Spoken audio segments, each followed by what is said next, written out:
혹시 라이브 커머스 아세요? 요즘 네이버, 카톡, 쿠팡 등에서 생방송으로 소통하면서 상품을 파는 거죠. 좀 더 쉽게 얘기하면 홈쇼핑이에요. 예전엔 TV에서만 봤었는데 이제는 인터넷 방송처럼 실시간 소통이 가능하기 때문에 홈쇼핑보다 위차원의 모델인 거죠. 이런 라이브 커머스는 22년에 약 6조 원, 올해는 10조 원의 규모가 예상될 정도로 주요 시장으로 발돋움하고 있습니다. 그렇다면 대체 무엇 때문에 소비자들이 라이브 커머스에 열광하고 상품을 구매하는 것일까요? 오늘의 수요 시장 라이브 커머스 시장입니다.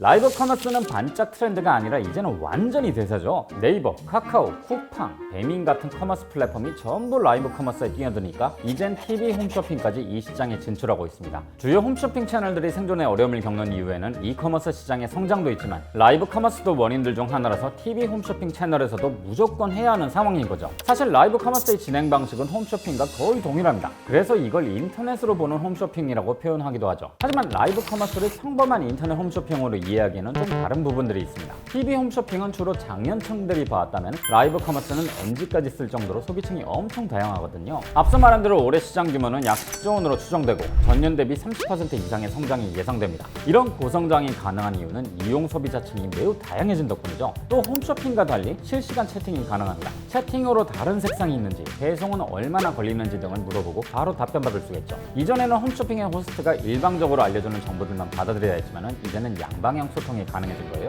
그래서 지금은 라이브 커머스에서 호스트와 농담 따먹게 하는 소비자들도 보일 정도죠. 빌딩 언제 사나 900원 신고서 언니 은근히 티끌 모아 퇴산? 자, 이렇게 라이브 커머스는 홈쇼핑과 유사하지만 이걸 홈쇼핑의 대체제로 이해해서는 곤란합니다. 사실 이건 기존 이커머스의 보완제로 봐야 하거든요. 우리가 이커머스 홈페이지나 앱에서 상품을 살 때를 생각해보세요. 검색어를 입력하고 수많은 상품들을 훑어본 뒤에 상품의 상세 페이지와 후기들을 살펴보죠. 그런데 그렇게 해도 뭐가 좋은지 쉽게 감이 안 옵니다. 사실 볼수록 더 헷갈려요. 우리가 이커머스에서 상품을 사는 과정을 보면 오직 시각 정보에만 의존하다 보니 상품 판단에 어려움을 겪는 거죠. 그래서 이커머스가 대중화되고 거의 모든 상품을 집에서 받아볼 수 있는데도 많은 기업들이 쇼룸 매장을 차리는 거예요. 상품을 직접 만져보고 체험하면서 더 정확히 파악하게 하는 거죠. 물론 사진만 보고 상품을 살 수도 있지만 그 정보가 제한적이기에 소비자들은 다른 정보를 더 원하는 겁니다. 이커머스는 이 부분을 채워주지 못하거든요. 그래서 자주 사는 것을 구매할 때는 이커머스가 압도적으로 편하지만 사본 적이 없고 정보가 부족한 상품을 고를 땐 불편한 점이 많은 거죠. 라이브 커머스가 이커머스의 보완제란 게 바로 이겁니다. 사진이 아니라 영상과 쇼호스트의 설명이 더해져서 좀 더 자세한 정보를 받아들일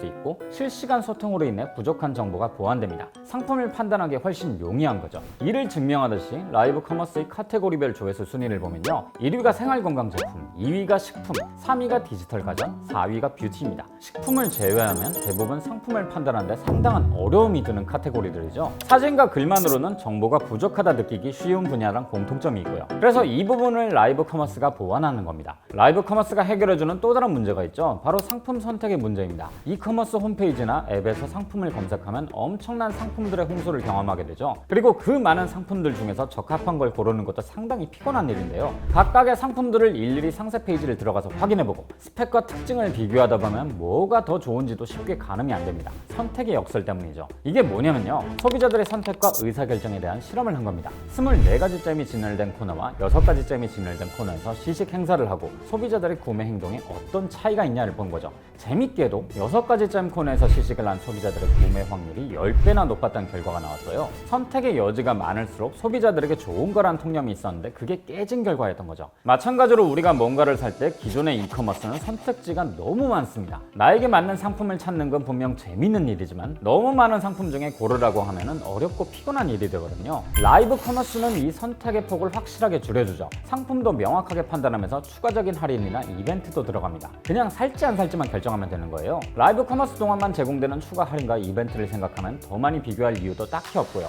이처럼 라이브 커머스가 이커머스를 보완하는 새로운 쇼핑 방법으로 부상해서 현재 시장은 빠르게 성장 중입니다. 이건 우리나라뿐만 아닙니다. 현재 중국이 22년 기준 3조 위안을 돌파했고 미국도 21년 기준 110억 달러를 기록했습니다. 그리고 두 자릿수 성장률로 빠르게 성장 중이란 공통점이 있고요. 이를 보면 우리나라의 시장 또한 지속적인 성장이 예상됩니다. 그야말로 현재 유통의 대세가 되어서 트렌드를 이끌고 있는 거죠. 사실 그렇습니다. 어떠한 상품이나 서비스든지 어떻게든지 간에 소비자들을 약간이라도 더 편하게 해준다면 결국 많은 소비자들이 구매하고 이용하게 됩니다. 이커머스의 성공적인 확산은 매장에서 호객 행위에 시달리지 않고도 집에서 편하게 상품을 사고 배송받을 수 있어서 가능했죠. 아마존과 쿠팡이 성공한 것도 배송 기간을 훨씬 단축시키면서였습니다. 하지만 다른 한편으로는 이커머스가 소비자들을 상품의 홍수 속에 휩싸이게 만들어서 제품을 파악하고 고르는데 어려움을 주었죠. 라이브 커머스는 소비자들에게 상품을 쉽게 고르게 해줬다는 점에서 더 나은 진전이라고 할 수 있습니다. 바로 이 점이 수많은 소비자들이 갈수록 더 많이 라이브 커머스를 시청하고 상품을 구매하는 이유기도 하고요. 라이브 커머스로 물건을 사보신 분들은 오늘의 이 내용이 이해가 잘 되실 거예요. 아직 라이브 커머스를 안 써본 분들이 있다면 한 번쯤 써봐도 괜찮다고 생각합니다. 현재 시장의 트렌드가 이러한 방향으로 움직이고 있다는 걸 파악하는 건 분명 큰 도움이 되거든요.